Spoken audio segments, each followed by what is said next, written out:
তোর মনে কি মায়া দয়া না। 14,000-এর অধিক গান লিখেছেন একজন মুদি দোকানদার। নাওয়া খাওয়া, নিজের কর্ম, পরিবার সব ভুলে দিনরাত গানকেই বুকে লালন করেন তিনি। আর তাই তো তার পরিশ্রম, গানের কথা, ছন্দ এবং তার সুরেলা কণ্ঠে বিমোহিত হয়েই সবাই তাকে নাম দিয়েছেন পাগল কবি। ইউনুস ভাই একজন ভালো লোক। উনি একজন মুদি ব্যবসায়ী। প্রায় 14,500-এর মতো গান নিজে রচনা করছেন। খুব গুণী একজন মানুষ। প্রেমবোধ, দেশাত্মবোধক, আধুনিক ও ইসলামিক মিলিয়ে 14,000-এর অধিক গান লেখা এই গীতিকার ইউনুস খান 250-টিরও বেশি ডিজাইন অপশন নিয়ে ওয়ালটন স্মার্ট ফ্রিজ, বোঝে আপনার প্রয়োজন। শরীয়তপুর জেলার জাজিরা উপজেলার পূর্ব নাওডোবা ইউনিয়নের মাঝিরঘাট এলাকার একজন মুদি দোকানদার তিনি। মৃত্যুর পর চিরতরে মুছে যাবে তার নাম, সেই চিন্তা থেকেই লেখা শুরু করেন গান। বই রয়েছে এক লেখলা, তারপর চিন্তা করতেছি যে কত মানুষ তো মারা গেল গা, কেউ থাকতে পারে না দুনিয়াতে, স্থায়ীভাবে থাকতে পারে না।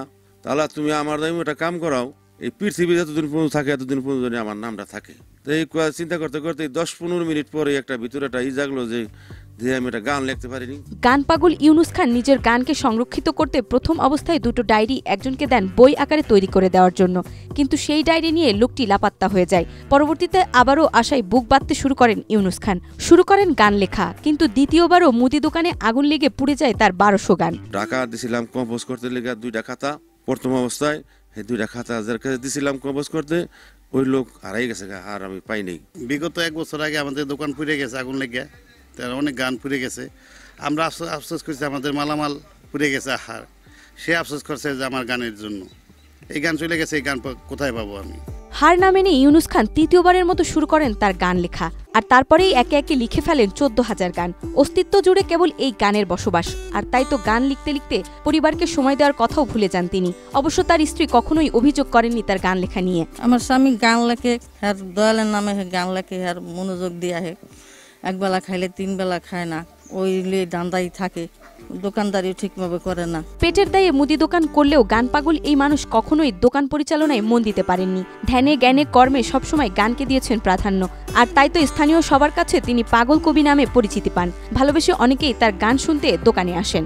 উনি আসলেই একজন কবি, সবার দ্বারা সবকিছু হয় না। আমাদের এই পূর্ব নাটোর ইউনিয়নের ভিতরে ওনাকেই দেখতেছি যে উনি গান লিখতেছে এইভাবে। একজন মুদি দোকানদার, দোকানের দিকে ওনার কোনো খেয়াল নাই, কোনো চিন্তা ভাবনা, টেনশন নাই। উনি শুধু আছে গানের উপরে। গান লিখতে লিখতে ওনার জীবন যৌবন উনি শেষ করে দিছে। দোকানদারি করতে করতে মনে করেন যে দোকান করতেছে, বসে বসে গান লিখতেছে, লিখতে লিখতে রাত 10টা বাজে গেছে, এমন 10টা বেজে গেছে, শুয়ে গেছে গা, তেলেবেল বাইরে রয়েছে, ওই তেলেবেল চলে নিয়ে গেছে, নিজেও করতে পারে না, সকালবেলা এসে দেখে। ইচ্ছা থাকা সত্ত্বেও অর্থ সংকটে কখনো নিজের গান প্রকাশ করতে পারেননি ইউনুস খান।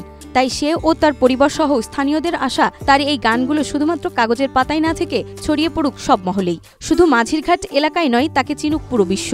শেষ বয়সে যেন এটুকু হলেও সম্মান জোটে তার ভাগ্যে।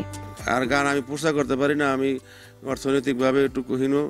আমি চাই যে আমার এই গান মানুষের প্রচার, মানুষের গাক, আর আমার নামটা জানি পৃথিবী জোড়া থাকে, এই আমার আশা। আর ওনার এই গানগুলো যদি এই বিশ্বব্যাপী প্রচার হইতো তাহলে উনি অনেক মানে ধন্য হইতো আর কি। গানগুলা জানি মানুষ প্রকাশ পায়, জানতে পারে যে ইউনুস কবি এই গানটি লেখছে। ওনার গানগুলা জানি সারা বাংলাদেশে শিল্পীরা জানি গায়, বা এই গানগুলা জানি প্রচার হয়, তাইলে উনি একটু ধন্য মনে করবো না জীবন। কলঙ্কিনী কুলে আমার নাই রে ঠাই পুরাণ কানাই, তোর মনে কি মায়া দয়া নাই।